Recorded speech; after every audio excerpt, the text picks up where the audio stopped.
నాకేమైనా ట్రోల్ చేస్తే ఆగిపోతాను అనుకోవడం ట్రోలర్స్ తాలూకా భ్రమ. అలా ట్రోల్ చేస్తే నేను ఆగేది లేదు, ఇంకా రెచ్చిపోతాను, ఇంకా గట్టిగా. టీవీ వేదికగా ఈరోజు మాధురికి ఏం గిఫ్ట్ ఇవ్వబోతున్నారు?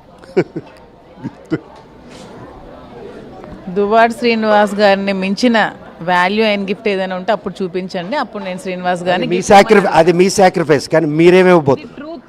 ట్రూత్ మీరు చెప్పండి ఫస్ట్. శ్రీనివాస్ గారిని మించిన గిఫ్ట్ ఏమైనా ఉంటే నాకు చూపించండి, అప్పుడు అది అడుగుతాను. మీ సాక్షికి అది సంతృప్తి, కానీ ఆయన మీకు ఏం గిఫ్ట్ ఇవ్వబోతున్నారు ఆర్టీవీ చెప్పు. నా మనసు ఇస్తున్నాను గిఫ్ట్. చూడండి, ప్రాక్టికల్గా ఏదో కొనొచ్చు, బంగారం కొనొచ్చు, వస్తువులు కొనొచ్చు, ఆస్తులు ఇవ్వచ్చు, కానీ అటన్నిటికన్నా విలువైనది మనసు. మేమిద్దరం మనస్ఫూర్తిగా కలిసాం, మనస్ఫూర్తిగా పనిచేసుకుంటున్నాం, మనస్ఫూర్తిగా ప్రజాసేవ చేయాలనుకుంటున్నాం. మొన్న ఒక వాచ్ కొనిచ్చారు, ఓకే, సంతోషమే. ఇప్పుడు నేను ఇస్తే ఇంతకన్నా డబుల్ ఏదో ఒకటి. సో ఈ వేదిక మీరు అన్నది మీ మనసాక్షికి వదిలేస్తున్నా. ఐ లవ్ యూ చెప్పబోతున్నారా? Yes, always I love Madhuri. What about you? చెప్పమనండి. I love you Raja, always I love Raja. I love Raju. ఒకసారి కళ్ళల్లోకి చూసుకొని చెప్పమనండి ఒకసారి. ఐ లవ్ రాజు.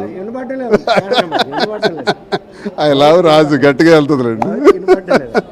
రోహిత్ ఉన్నారా, చాలా ప్రమాదం. రోహిత్ గారు, ఐ లవ్ మాధురి సార్.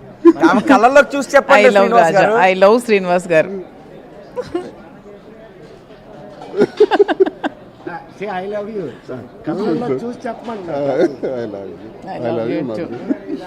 ఒక చిన్న బర్త్డే సాంగ్ కూడా ఒక మనిషికి కావాల్సింది గనక అందుబాటులో ఉంటే ఆ ముఖంలో ఆనందం ఎలా వెలువరిస్తుందో అన్న విషయం మాత్రం ఆ ఇద్దరు జీవితాల్లో, వైవాహిక జీవితంలో ఉన్న